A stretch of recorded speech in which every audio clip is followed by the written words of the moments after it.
যোৰহাট জিলাত পূৰ্ণাংগ ৰূপত পুনৰ গঠন কৰা হয় নিৰ্যাতন বিৰোধী ঐক্য মঞ্চ অসম।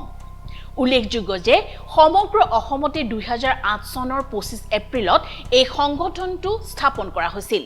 উল্লেখযোগ্য যে সমগ্ৰ অসমতে 2008 চনৰ 25 এপ্ৰিলত এই সংগঠনটো স্থাপন কৰা হৈছিল আৰু এই সংগঠনটোৰ নাম ৰখা হৈছিল নিৰ্যাতন বিৰোধী ঐক্য মঞ্চ অসম। এই সংগঠনটোৱে নিসহায় লোকৰ কাৰণে সদায় মাত মাতি আহিছে। সেই লাগিলে নাৰী নিৰ্যাতনেই হওক বা ভূমি উচ্ছেদিত সকলেই হওক, সমাজৰ বিভিন্ন নিৰ্যাতিত লোকসকলৰ বাবে থিয় দি আহিছে এই নিৰ্যাতন বিৰোধী ঐক্য মঞ্চ অসমে। যোৰহাট জিলাৰ এই অনুষ্ঠানটোত কেন্দ্ৰীয় সমিতিৰ হৈ উপস্থিত থাকে কেন্দ্ৰীয় সমিতিৰ সাধাৰণ সম্পাদক লক্ষ্মীনাথ ফুকন আৰু অতিৰিক্ত সাংগঠনিক সম্পাদক ৰাজীৱ শইকীয়া। নিৰ্যাতন বিৰোধী ঐক্য মঞ্চ অসমৰ আজি যোৰহাট জিলা সমিতিখন আমি নতুনকৈ গঠন কৰিছোঁ। তো আগত আছিলে আমাৰ কমিটি, কিন্তু হ'লেও আজি অকণমান নতুন পুৰণিক মিলাই আমি এখন পূৰ্ণাংগ ৰূপত আজি কমিটি গঠন কৰিলোঁ। নহয়, আমাৰ কমিটি গঠন চলি আছে, কিন্তু নিৰ্যাতন বিৰোধী ঐক্য মঞ্চ আমাৰ এনেই জন্ম আপোনাৰ এইটো 2008 চনৰ 25 এপ্ৰিল তাৰিখে জন্ম হৈছিলে। কিন্তু আমাৰ তেনেকুৱা কমিটি হৈ আমি অনুষ্ঠানটো চলাই আছিলোঁ, কিন্তু এতিয়া আকৌ নতুন ৰূপত আমি সংগঠনটো সজাবলৈ চেষ্টা কৰিছোঁ। গোটেই সমগ্ৰ অসমতে আমাৰ এই কমিটি আছে। মই এতিয়া কেন্দ্ৰীয় সমিতিৰ সাধাৰণ সম্পাদক, মই লক্ষ্মীনাথ ফুকন। আমাৰ কেন্দ্ৰীয় সমিতিৰ আৰু এই অতিৰিক্ত সাংগঠনিক সম্পাদক আমাৰ ৰাজীৱ শইকীয়া ডাঙৰীয়া, তেখেতো আমাৰ মাজত আছে ইয়াতে উপস্থিত। গতিকে আমাৰ গোটেই এখন পূৰ্ণাংগ ৰাজ্যিক সমিতি আছে আৰু আমি অসমৰ প্ৰায়বিলাক জিলাতে আমাৰ সাংগঠনিক জিলা সমিতি আছে। সাংগঠনিক স্থিতি আমাৰ শক্তিশালী বৰ্তমান।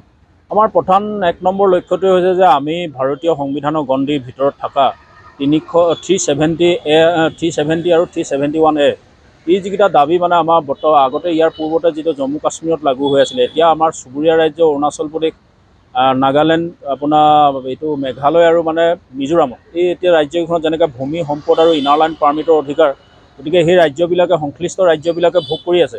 গতিকে আমাৰ ইয়াত কিন্তু এই আমাৰ অসম এডোখৰ ইমান এতিয়া বৰ্তমান সময়ত প্ৰব্ৰজনে ভাৰাক্ৰান্ত এখন ৰাজ্য।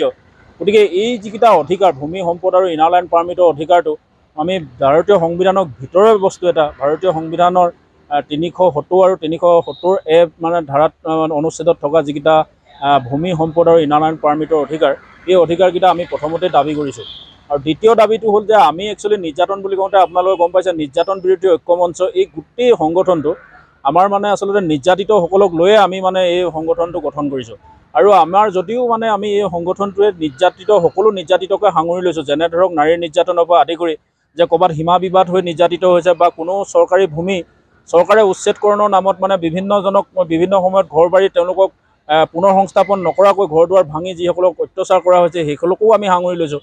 গতিকে বিভিন্ন ধৰণৰ নিৰ্যাতিতক আমি সাঙুৰি লৈছোঁ, যদিও মূলত কিন্তু আলফা চৰকাৰৰ এই সংঘাতটোৰ সময়ত যিসকল লোক আপোনাৰ চৰকাৰৰ দ্বাৰা বা বিদ্ৰোহী সংগঠন আলফাৰ দ্বাৰা নিৰ্যাতিত হৈছিলে, এই সকলো লোকক লৈয়ে আমি নিৰ্যাতন বিৰোধী ঐক্য মঞ্চ আমি গঠন কৰিছোঁ। আৰু আমাৰ লক্ষ্য উদ্দেশ্য এতিয়া এনেকুৱা যে আমি আপোনালোকে সকলোৱে জানে আলফাৰ লগত শেহতীয়াভাৱে ডিচেম্বৰ মাহত এখন চুক্তি হৈছে।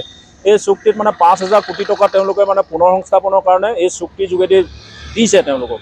এই চুক্তিখনত আলফাৰ সক্ৰিয় সদস্য, নিৰ্দিষ্ট সদস্য আৰু আপোনাৰ যি হ'ল শ্বহীদ পৰিয়াল আৰু লগতে নিৰ্যাতিতসকলকো তেওঁলোকে সাঙুৰি লোৱা কথা কৈছিলে বা তেওঁলোকে সাঙুৰি ল'ব লাগে বুলি আমি কৈছোঁ।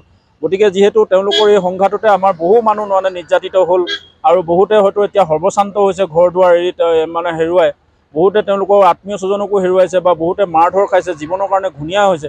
গতিকে আমাৰ কথাটো হ'ল 5,000 কোটি টকাত তেওঁলোকে কিন্তু আমাৰ এই পেকেজটোত নিৰ্যাতিত এই শ্ৰেণীটোকো তেওঁলোকে সাঙুৰি ল'বৰ কাৰণে আমাৰ ফালৰ পৰা শক্তিশালীভাৱে দাবী উত্থাপন কৰা হৈছে আৰু বিভিন্ন সময়ত তেওঁলোকৰ লগত আলাপ আলোচনা আৰু তেওঁলোকৰ সৈতে আমি এইটো বাৰ্তালাপ চলাই আছোঁ এই বিষয়টোৰ ওপৰত।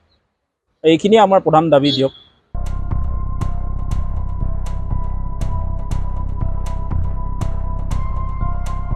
যোৰহাটৰ পৰা সুমিত দাসৰ ৰিপৰ্ট, টক শ্বক 24 ইণ্ডিয়া।